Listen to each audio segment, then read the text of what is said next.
Struktural dan arsitektural kategori.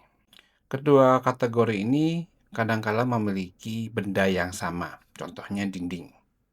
Walaupun bentuknya sama, tetapi terdapat perbedaan kategori, yaitu kategori arsitektur dan struktural.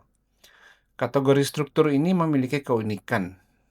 Apabila dia overlap dengan kategori struktur lainnya, maka otomatis dia akan menyatu. Beda dengan arsitektur. Tujuan utama pembedaan ini adalah untuk memperjelas bahwa arsitek akan bertanggung jawab terhadap model arsitek dan struktur akan bertanggung jawab terhadap model struktur. Tujuan lainnya adalah untuk pengorganisasian model secara lebih baik. Apabila kita melihat pada menu, terlihat berbagai macam objek dari arsitektur, struktur, dan MEP. Bahkan dari struktur terdapat beberapa tambahan. Dari baja, precast. Apakah kita harus menguasainya semua? Posisi kita di sini itu sebagai arsitek. Sehingga pada prinsipnya adalah kita memodelkan yang dapat kita pertanggungjawabkan, yaitu hanyalah benda-benda arsitek.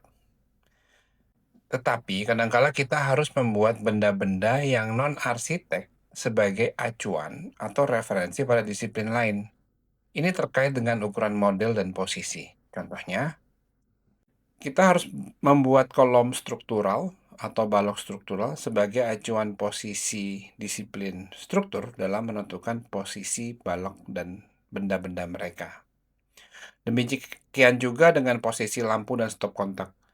Arsitek harus dapat memberikan model sebagai acuan posisi dan ukuran agar dapat diolah oleh disiplin lain dalam menentukan posisi maupun ukuran benda-benda mereka.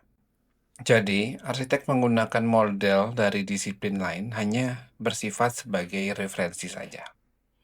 Terdapat beberapa model arsitektur dan struktur memiliki kesamaan dalam bentuk. Contohnya, tembok, lantai, kolom.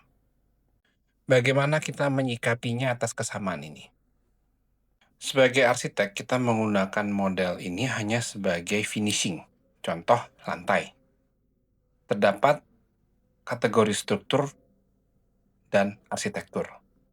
Sehingga nantinya, apabila kita membuat lantai, yang satu adalah lantai struktur, dan yang untuk arsitek, kita menggunakan elemen struktur ini untuk membuat floor finishing.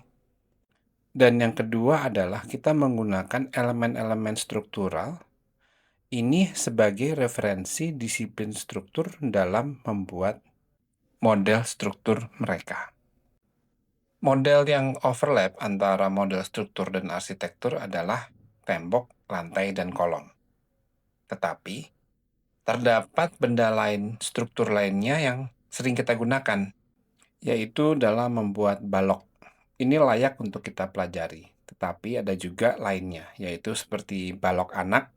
Ini jarang kita gunakan, tetapi bolehlah untuk dipelajari.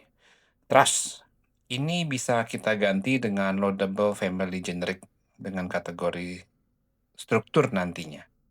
Pondasi, ini juga bisa diganti dengan loadable family generic. Selain daripada itu, floor slab, ini bisa diganti dengan floor. Retaining wall juga bisa diganti dengan wall structure. Jadi, benda struktur yang wajib kita kuasai adalah wall, kolom, floor, beam, dan lainnya hanyalah sebagai pelengkap. Akan baik kalau kita pergunakan. Tetapi ini jarang digunakan contoh untuk pembuatan precast baja.